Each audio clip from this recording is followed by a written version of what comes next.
Hood Postman, Professor Melly Mail. This is not a glorification or a glamorization. This is an education. You can go anywhere in the world and get a couple of lies, but you come right here to get the truth. Be sure to click the notification bell, like, subscribe, and share. Drop a comment down below. So when the dope content hit, it'll feel like it's the first and the 15th. Lock the door.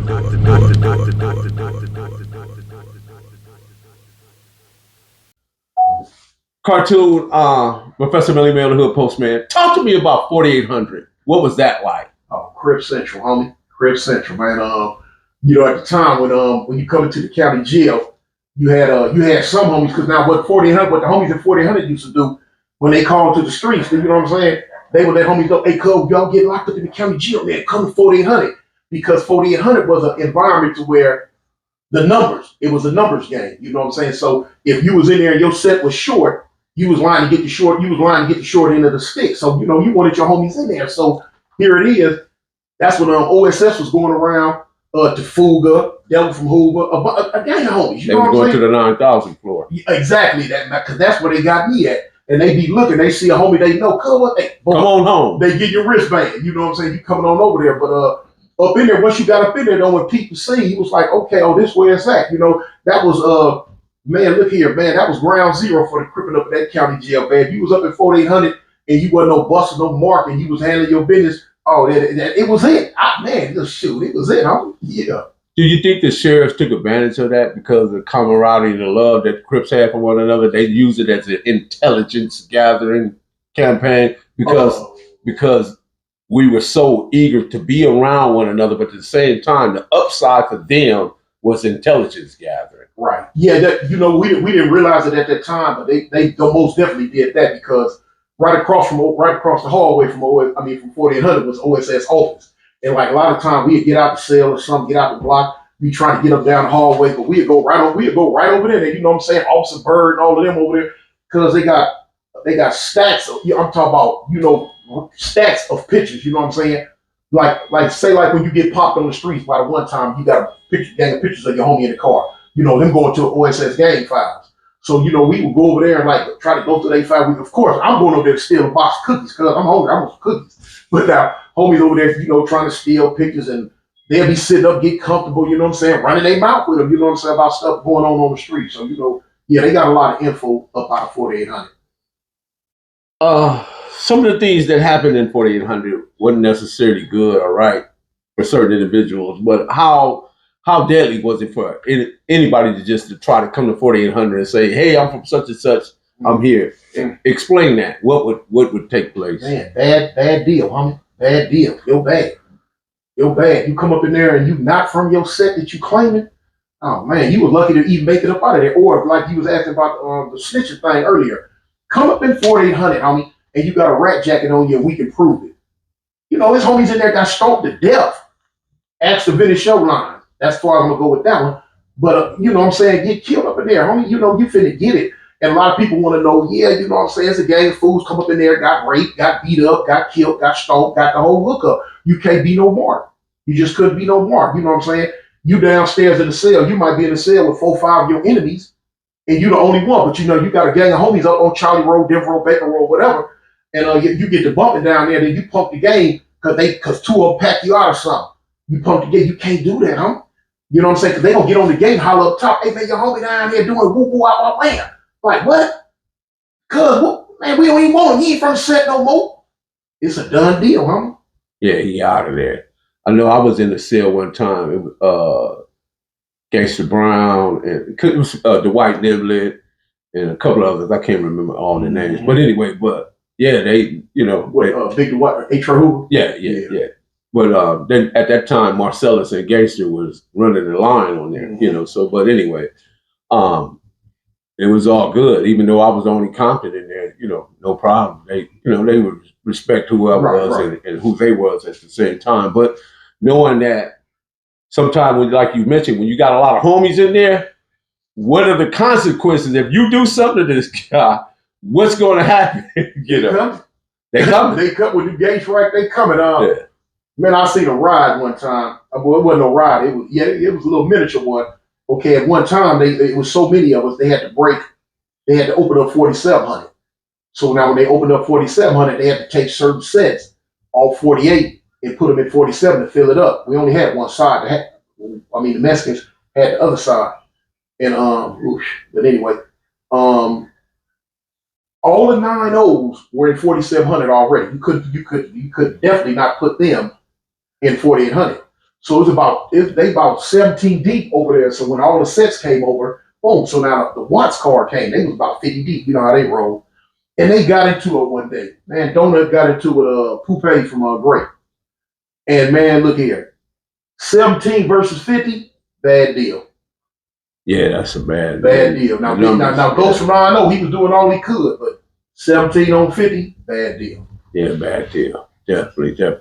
What about the fart sack, man? Oh man, yeah. I put a dude in the fart sack one time. He was in there claiming that he wasn't no Crip. He said he was a Crip, but he wasn't no Crip. And he was in the cell, and so we standing, we in the cell talking, and out of nowhere, fool laying on the bunk. He like, man, I need a candy bar, blood. And you said that in 4800. And look, what you say? Come to find out, man, you know what I'm saying? Hey, he wasn't no blood, he wasn't no Crip. He was a dean bat for real, you know what I'm saying? He was a J cat.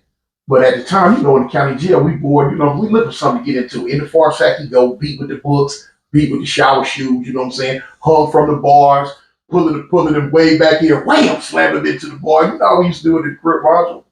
Yeah, and strip them down, put that sour sipper on them. Yes. Oh, yes. Oh, yeah.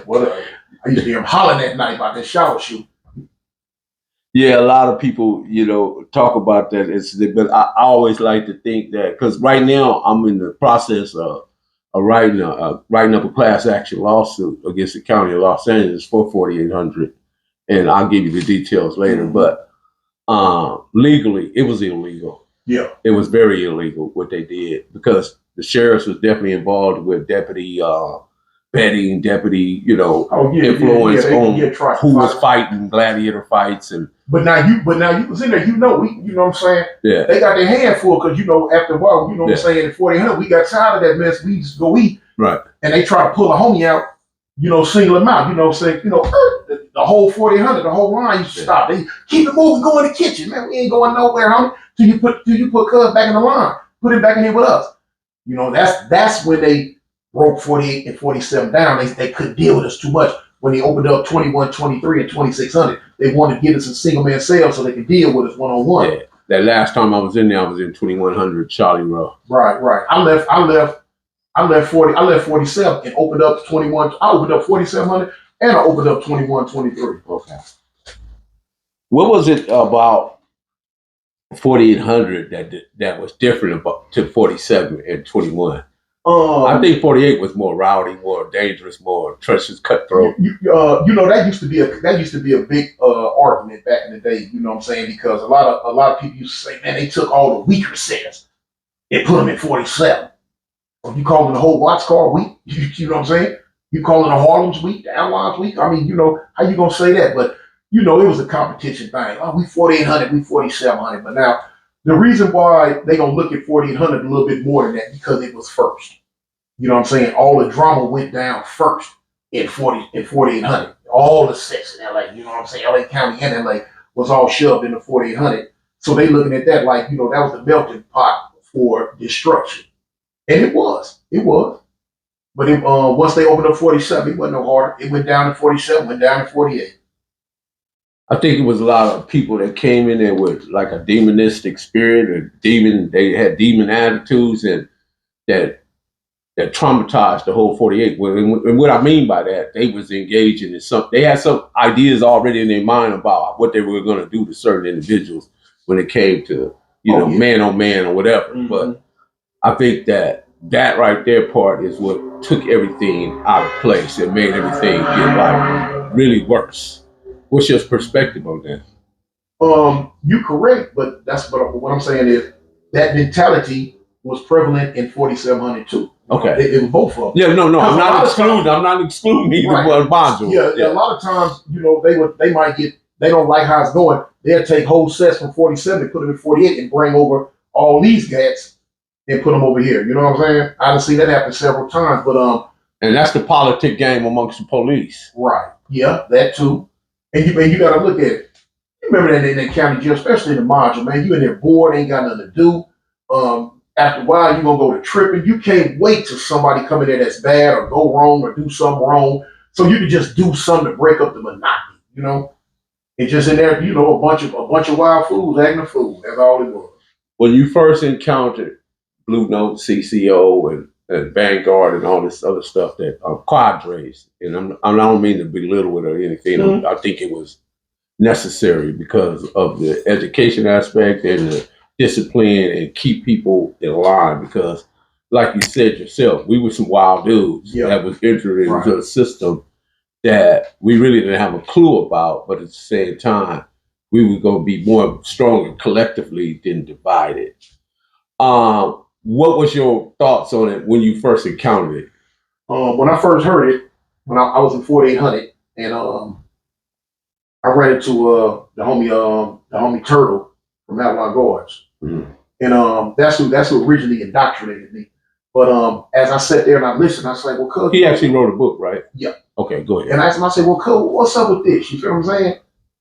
And you know what I'm saying, as he broke it down to me, even even at a young age, I was about that unity and that structure. Because I knew at a young age, without structure, you ain't got nothing. All you have is a organized chaos, really. So when he broke it down to me, I'm like, man, I'm with it. Homie. You know what I'm saying? I'm with it. And I met other homies. That was in there that was Blue Notes. The indoctrination of ill feelings towards CCOs hadn't really hit me yet until I got to the system. But it's structured. It was structured. Now, of course, a lot of dudes who was ill educated on what Blue Notes or CCO was about, they went off what they were told. They gonna slide this under your cell. They gonna do this to you. They gonna do that to you. They gonna make you hit your own homie. That was just, now, I'm not gonna lie. Now, the CCOs, they had one or two problems about having homies from the same set hit each other. You feel what I'm saying? But that wasn't a Blue Note thing. Man, I don't give a damn what part of organization I was from. I'm not finna hit another Avalon. Yeah. You know what I'm saying? I wasn't gonna do it. Now, if push comes to shove, I might say, cuz, if it gotta be done and this is what it is, you have somebody else. But me personally, cuz, I'm from Avalon, I'm not gonna hit another Avalon. Yeah, I'm a Blue Note, but I'm not gonna hit another Avalon. And some dudes, took that stand, some dudes didn't. But at the end of the day, it helped me, it enhanced me, it showed me a whole lot of stuff that I didn't know. And like, you know how it went. You got some homies that accepted you being under paperwork, and you got some homies that didn't accept you being under paperwork. It is what it is. What was your biggest obstacle in that? In regards to sometimes people hear things, they have selective hearing, right, and how they comprehend things can be selective as well. So when you dealt with somebody that, say for you dealt with somebody from your section that was a cold line pusher, but he didn't understand the structure thing, how did you explain that to him? It happened to me. I'm gonna say the homie name, like the homie Capone from Nutty Block. You know what I'm saying? That's my comrade, he Blue Note. We get into it on the yard in corporate one day with the Long Beach car. And so my homie Q Ball from 11-6 Avalon, he was with me. So when we go check on it, because they had an issue with another little homie that was in Fire Trey.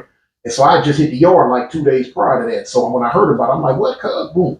You know what I'm saying? I had another homie with me, like, our enemies, the 4 Trays, but the homie Ant Dog from 4 Trey, he was a Blue Note. So, you know what I'm saying? We moved in accordance.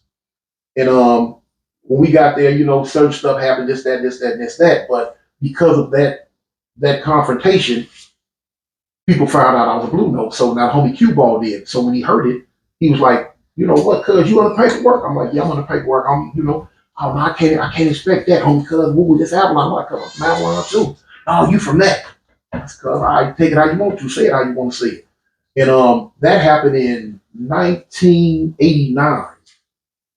Cuz right to this day, me and the homie don't speak. He stopped speaking to me, and we have not, he won't, but now, some homies take it that way, and some homies don't, That was one of my biggest obstacles when I would run across other Avalons that were just like, man, I don't want nothing, man, and it hurted me, you know what I'm saying? Because, homie, at the end of the day, I'm from Avalon, I love y'all, but I'm a Blue Note.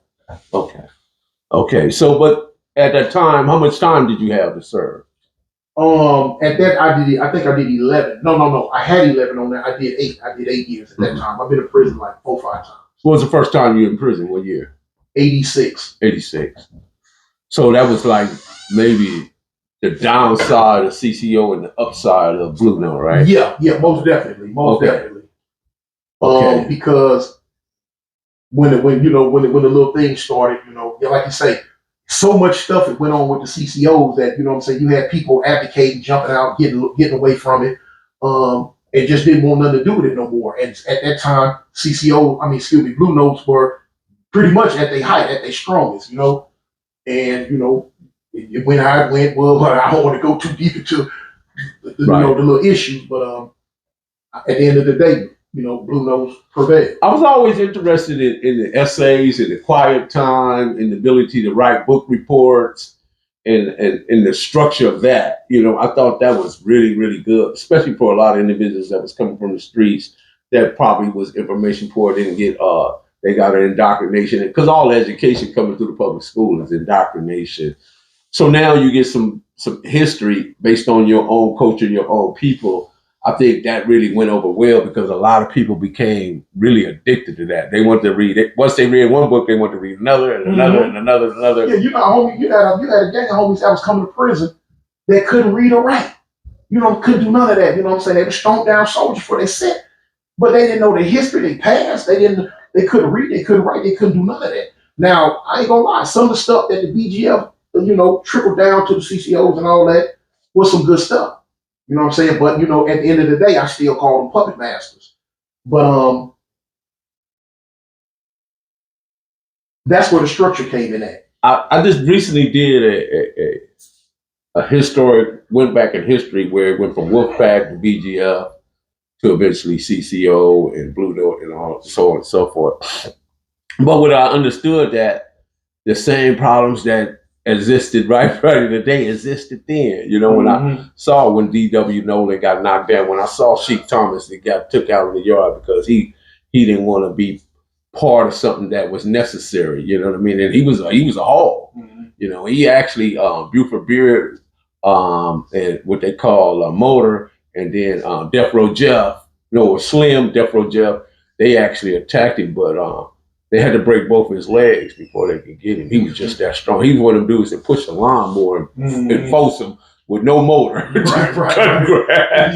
He was one of them guys right there. But, and then when I looked at everything else, I saw that where they had the Central Committee and all this. And then I was like, that came from Wolfpack initially, or that came from the BGF. I saw a lot of things that were similar to what the CCO and Blue Notes had was similar to those guys. So see, when you say CCO and Blue Note, when you're dealing with them cats, we did not like that. Blue Notes. You know what I'm saying? My indoctrination was don't even talk to a BGF. Don't have nothing to do with them because you got young black men coming in. You already know our brain's like a sponge. That's when you go to learning about your history, your past. So we will suck up all the knowledge we can. And see, BGFs had a good mouthpiece. They were good manipulators. They knew how to get in the young brother's head and tell him this, and this. And they next thing you know, a month, 2 months later, the little homie walking the yard with whoever, like, what you doing? You know what I'm saying? When I was in High Power in the county jail, I used to talk to a dude named Yo 2. And my respect came to him because he was in his 60s and he would get up and do 2,006 count burpees every morning at 4 o'clock. Every morning. I'm like, hey man, this old dude, you know what I'm saying? So I would, talk to him here, talk to him there. And he got to the point where a lot of stuff he was telling me, I'm like, oh man. It got to the point where I used to always want to go to the bars and, when they let me out the shower to really, conversate with this cat. But the homies peeped it. They like, hey, Cut, what you doing? Oh man, man, no, kill that homie, don't even talk to him.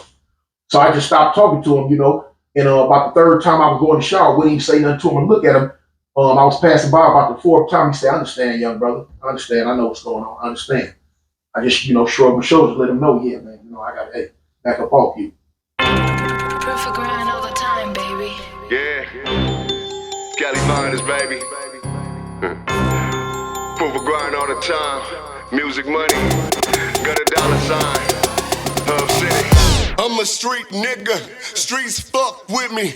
I'ma keep pushing products till the feds get me. It's guap off top, diamond Cartier. That nigga Wall won't give a broke bitch the time of day. They see me climbing, they see me shining. That's hard work, proof of grinding. New money got me tipping in that 550. Ali, bad man, and I'm so pretty. I got that tech with me, that's my hater sprayer. Go big, grind now, nigga, play later. What can I say?